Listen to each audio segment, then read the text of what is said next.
Hello বন্ধুরা, একটু একটা ব্লগ করেছি আমার কুরিয়া মোড় থেকে ফটে পর্যন্ত বাস স্ট্যান্ড পর্যন্ত আজকে বন্ধ থাকে। তার প্রশ্ন যদি কালকে এটা ম্যাকিং করতো কুরিয়া মোড়ে দাঁড়িয়ে তাহলে পাবলিকের কত সুবিধা হতো। আজকে পাবলিক তাহলে আজকে তারা অন্য রূপ দিয়ে তাহলে যাতায়াত করতে পারতো। কিচ্ছু করে হঠাৎ বন্ধ। যারা অফিস যাত্রী মানে স্কুল আছে, যারা অফিস আছে, তারা সব আমার মাথা ঘুরিয়ে মোড়ে একটা ভিড়। আমি এখন যাচ্ছি না ওখানে দেখাতে পারতাম তোমাদের কী অবস্থা করি নাজেহালের মধ্যে উচ্চার করছে। এই দাও একটা মাইকিং করতে কী দিচ্ছিল একটা মাইকিং করতে ঘুরিয়ে মোড় দিয়ে, তাই তো হয়েছে সমস্যা মতো পাবলিকের। তাহলে এত হয়রানি হতো না অন্তত আজকের দিনটা। মাথা খারাপ হয়ে পাবলিকের ঘুরিয়ে মোড়ে গিয়ে দেখলে তোমাদের দেখাতে পারতাম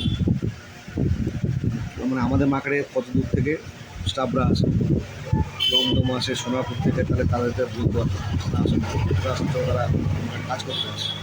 কত মেয়েরা কাজ করে, মহিলারা আমাদের এখানে তারা অনেক দূর থেকে আসছে। এই সকালবেলা তারা হাঁপাপি করে আসবে, দেখবে যে কী অবস্থা। তাদের না করে দিতাম কাজের জন্য। ব্যবসা বাণিজ্য যদি এমনি তো নেই, আমাদের বৃষ্টি এমনি গড়িয়ে অর্ধেক বন্ধ থাকে, তাহলে আমরা সে মতো টিউশন নিতে পারতাম।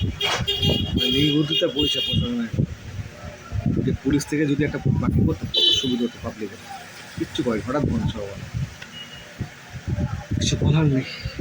তোমরা কমেন্ট করে জানিও জিনিসটা ঠিক করবে আমাদের প্রশাসন। পাবলিকের অসুবিধা, সবাই হেঁটে যাচ্ছে পাবলিক, সেখান থেকে বাস ধরে ওখান থেকে লোক এদিকে আসবে। আগে থেকে বললে পাবলিক কালে সেই মতো একজন সকালে দেখবে, কিছু বলার নেই। রাখছি, তোমার কমেন্ট করে বসে জানাবে আমাদের প্রশাসন মানে পুলিশ প্রশাসনের যদি কাজটা ঠিক করলে ঠিক ওটা পরে আবার আপনার